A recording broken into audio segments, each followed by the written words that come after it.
Gabi po na balot ng tensyon ang protesta ng ilang militante sa harap ng US Embassy kanina. Ang ibang rallyista ay nagplanking pa sa kalsada na apektuhan tuloy ang daloy ng trapiko.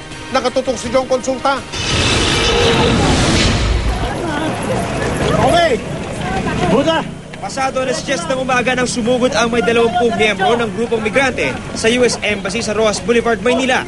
Mistulang nakipagpatintero ang mga militante sa mga tauhan ng Manila Police District na tumangkang humarang sa kanila.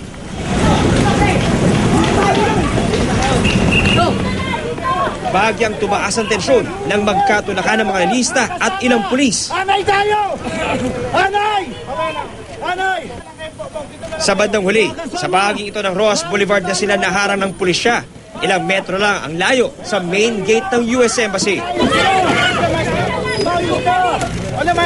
Bit-bit ang kanilang placards. Kinondena ng mga militante ang pakikialam daw ng Amerika sa Syria na sa ngayon ay balot ng kaguluhan.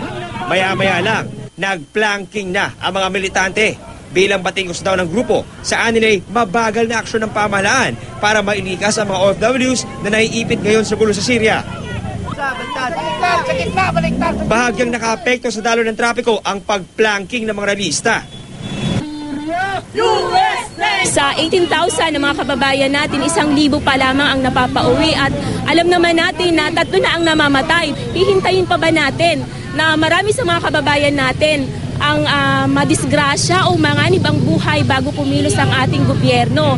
Ayon sa migrante, hindi sila titigil hanggat hindi raw nararamdaman ang totoong pagkilos ng pamahalaan para mailayo sa panganib ang mga Pilipinong nasa Syria. Ilang linggo na naka-alert level 4 ang Department of Foreign Affairs sa Syria. Ibig sabihin nito, forced evacuation o sa pilitang pinapauwi na ang mga OFW sa Syria. Pero marami ang ayaw umalis sa takot na walang makukuhang trabahong kapalit dito sa bansa. John Consulta, nakatutok, 24 oras.